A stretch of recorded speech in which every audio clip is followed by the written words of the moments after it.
ቤቲ ለጽናት በጣም ትልቅ ችግር አምጥታባታለች። እሱ ምንድነው? በስልክሽ ጌም ልጫወትበት ነው ስጭኝ ብላ ቪዲዮውን ወደ እናቲቱ ልከዋለች። ይሄም ማለት የእውነት እብድ ብትሆን ይህን ነገር አታደርግም ነበር። እናቲቱም በጽናት ስልክ የተላከላትን ቪዲዮ አይታ ልጅቷ ጌም እየተጫወተች ሳይሆን ከጽናት ስልክ ያለውን ቪዲዮ ነበር የላከችው ማለት ነው። ምክንያቱም እብድ ስለምትመስል የምትሰማ አትመስልም። የእውነት በጣም ነው የምታሳዝነው። ግን ደግሞ ቢሆንም እንደዚህ ገብታ ልታስደነግጣቸው አይገባም ነበር እናቲቱ ማለት ነው። ጭራሽ የቤቲ ሲገርመን እናቲቱም ደግሞ እብድ ሆና መታለች። ከሚስት ከጽናት ስልክ የተላከ ነው ብላ ይህንን ቪዲዮ እንግዲህ ለሱ አሳይተዋለች ማለት ነው። ምን ሊፈጠር እንደሚችል ራሱ ማሰብ በጣም ከባድ ነው። ሰላም ውድ የተከበራችሁ የቻናሌ ቤተሰቦች ሰላማችሁ ይብዛልኝ ባላችሁበት ውድ ቤተሰቦቼ። ለቻናሌ አዲስ ከሆናችሁ ሰብስክራይብ አድርጋችሁ ቤተሰቡን ነባሮች እንኳን በሰላም መጣችሁ ብያለሁ። ተወዳጁ የጽናት ድራማ እንግዲህ በተለመደው ሰዓት ተለቆልናል። እጅግ በጣም አሳዛኝ ነገር ተፈጥሯል። እንግዲህ ጽናትም ኪራም ሁሉንም ነገር ለመቻልና ለማሳለፍ እየተመካከሩ ነበረ።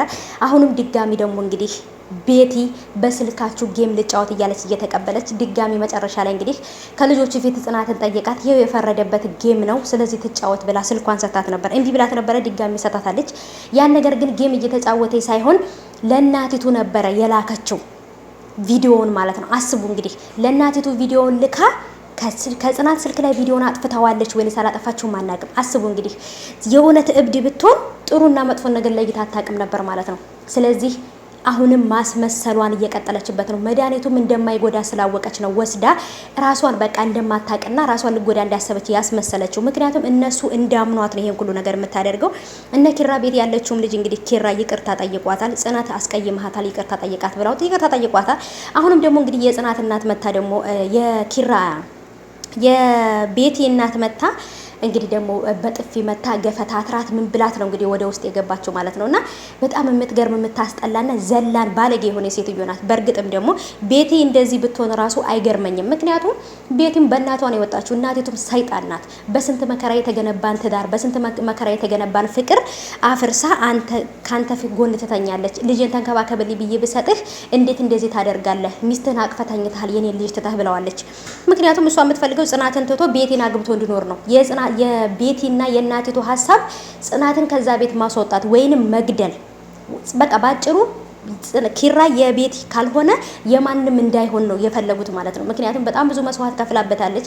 በነገራችን ላይ ማለት ነው ቤቲ ኪራን ልክ እንደ ጭቃ አብኩታ ነው በልሳ የሰራችሁ ማለት ይቻላል። ቤቲ በጣም ብዙ መስዋዕት ከፍላለች ለኪራ በላ። ግን ደግሞ ምንም መስዋዕት ብትከፍልለት በጭራሽ ሊወዳት አልቻለም። ፍቅር ነው ዋናው መስፈርቱ እንጂ መስዋዕት አይደለም። እና ስለዚህ በጭራሽ ግን ደግሞ እሱ ሊወዳት ሊያፈቅራት አልቻለም። ስለዚህ በግዴታ የሷ የቤት ሊያደርጉት ነው የፈለጉት። እኔ ግን የፈራሁት ነገር ምንድነው ጽናትን የሆነ ነገር እንዳያደርጓት ፈርቻለሁ። ምክንያቱም በጣም እናትና ልጅ ሰይጣን ናቸው። ስልኩን ጌም ልጫወትበት ብላ ቪዲዮውን ወደ እናቷ ከላከች በኋላ አርፋ ተቀምጣለች። ቤቲ እብድ አይደለችም፣ አውቃ ነው ይሄን ነገር እያደረገች ያለችው። ስለዚህ በደንብ ሊጠነቀቁ ይገባል ማለት ነው። አሁንም ጽናት የጠረጠረችው ነገር አለ። የእውነትም የጠረጠረችው ነገር እውነት ይሆናል። ምክንያቱም ጌም ልጫወትበት ብላ በስልኳ ወደ እናቷ የላከችው እሷ እንደሆነች በደንብ ታውቃለች ማለት ነው። በነገራችን ላይ በጽናት ስልክ እናቲቱ ደውላ ነበረ። ያን የደወለችበት ምክንያት ምንድነው? ስልኩን ሴፍ አድርጋ በጽናት ስልክ ሴፍ አድርጋ ለእናቲቱ እንድትልክላት ነው የተነጋገሩት። በጣም ነው የሚገርመው። ሁሉ ነገር የሚያቀነባብሩት የዚህን ቤተሰብ ፍቅር ለመበተን ነው። እውነት ጽናትና ኪራ ይሄ ነገር አይገባቸውም። በጣም መልካም ናቸው። ጽናትም ኪራም ብዙ መከራ ስቃይ አሳልፈዋል ለዚህ ፍቅርና ለዚህ ትዳር። አሁን ግን ቤቴና እናቷ ይህን ደስታና ፍቅራቸውን ሊያሳጧቸው ነው ማለት ነው። የእውነት በጣም ነው የሚያሳዝነው።